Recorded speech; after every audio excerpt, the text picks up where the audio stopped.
Hi, my name is Dr. Courtney Buggs, and I had the opportunity to speak with my friend and colleague, Dr. Kenyatta Gilbert, Dean of the Howard University School of Divinity, about preaching and teaching. Check out this clip from our conversation. To watch the full interview, click the link at the end of the video or in the description below. Thank you. I want to shift from we've talked about your teaching, your writing. You are now dean. I am. I'm a full semester in. Yep. And so I want you to talk a little bit about, I know it's still fairly new, but the transition from being in the classroom all the time to a pretty significant administrative role. Yeah, it's very odd in my journey. I think when one has taught nearly 20 years, one perhaps has had several teaching positions and jobs, right? For me, that has not been the case. When I began my teaching life, it was as a fellow at Princeton. I'd have a few adjunct opportunities that I'd assumed, and then when a call was made that we need someone to teach a preaching class, and I lived in Jersey, and I took a train from Union Station to get there on Fridays, and I did that for 13 weeks. I said, well, this place is sort of growing on me. It's very interesting. And so step by step, having sort of a sense of, I have to do scholarship here. This is a university, an R1 university. Yeah. And there's a level of expectation. I could have probably just gone there to teach and been okay. But there was something sort of pulling me toward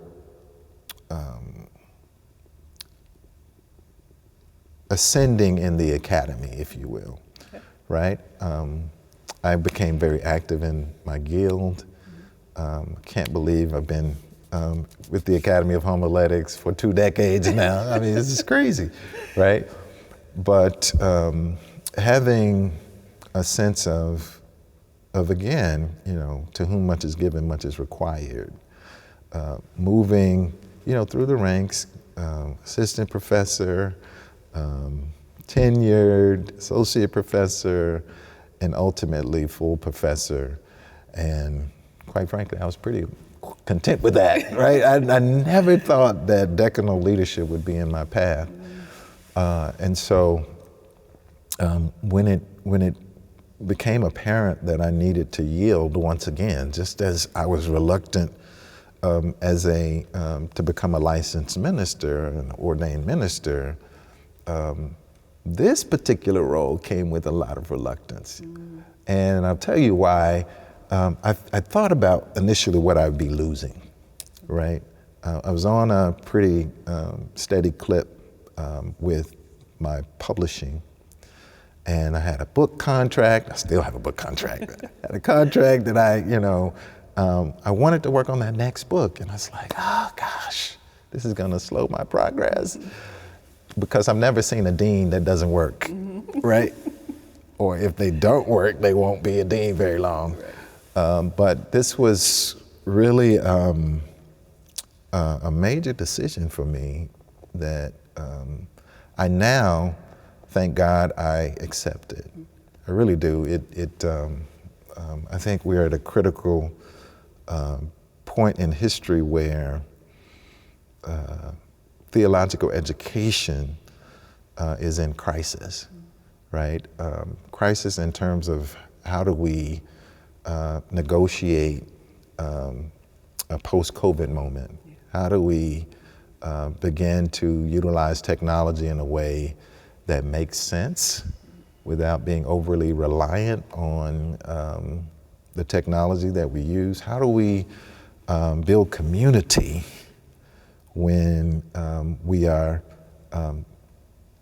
learning in spaces that are remote, and particularly at a place like Howard? As a dean, I have to think about the ethos in and of itself that creates the distinctive character for a place like Howard is not the brick and mortar. It's not the it's not really the material resources as much as it is the human resources, right? And so it has been my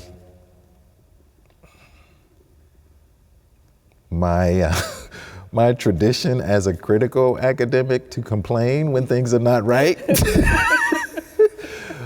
And how's that working out now?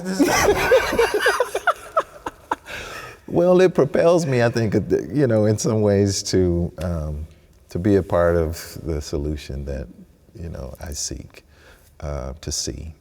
And I think that that's really why I feel that I'm in this role. It's not something that I feel like I can master, right? I wasn't necessarily running on autopilot as a preaching professor because I would always just try to tweak. I always sort of think about what's a better way to say this, and am I actually modeling this well, and am I being challenged myself? And it was not necessarily the case that I, again, felt like I was stunting my growth, but I knew that in terms of what I wanted to see, then I needed to be a part, or at least needed to be open to the possibility that God wanted to call me into a new type of academic ministry. And leading as a dean has been very interesting. And I actually love it. I really do. I've been met with some pretty difficult challenges. I've heard you say once that because you're not a pastor doesn't mean you aren't pastoring, yes. Right? So that has been a part of sort of this first semester of my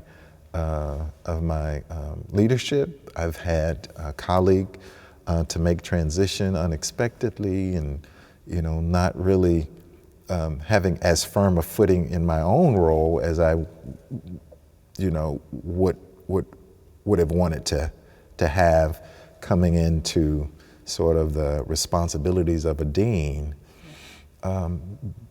Finding things on social media about Howard and vandalism of an old campus, trying to think about what will I prioritize if things are just constantly bombarding me and I feel, like I'm, meeting up with challenge after challenge. Can I actually get things done, right? And so, so that has been, a steep learning curve, but it also has been one of those things where you find the creative part of yourself that establishes and understands the importance of stewarding a community's health. Mm-hmm. And I've always been concerned about whether or not students would get what I feel I received as one who trained at a seminary that had much more material resources to offer students. I'm sort of dogmatic in that way, like, okay, you're gonna come to this place, you may not have, some of the things that I've had, but in ways in which I can prepare or encourage our faculty to prepare students to acquire the same level of training and rigor that I think serve our students well, then that's what I'm pushing for. Mm-hmm.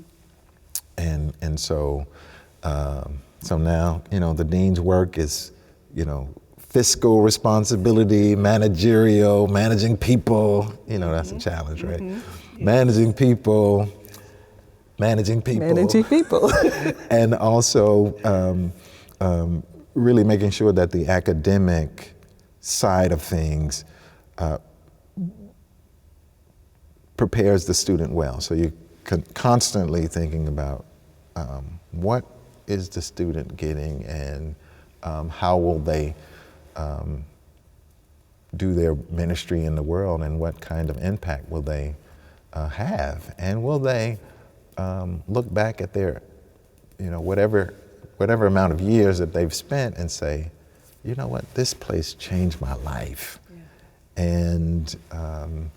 And that's, I think that's what I hope to see, because theological education in these times, I think it's just too important to take lightly. Why would you do ministry if you didn't care about people, if you were not serious about helping people to establish a sense of what it means to respond when God calls, right? It's not about,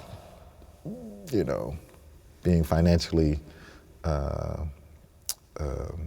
invulnerable. It really is about trusting God along the way, and thinking about what a society needs, and how one can help persons morally, ethically, in the culture that is antithetical to working toward the flourishing of humanity in a way that is sensitive, and that mimics or follows after the footprints of Jesus.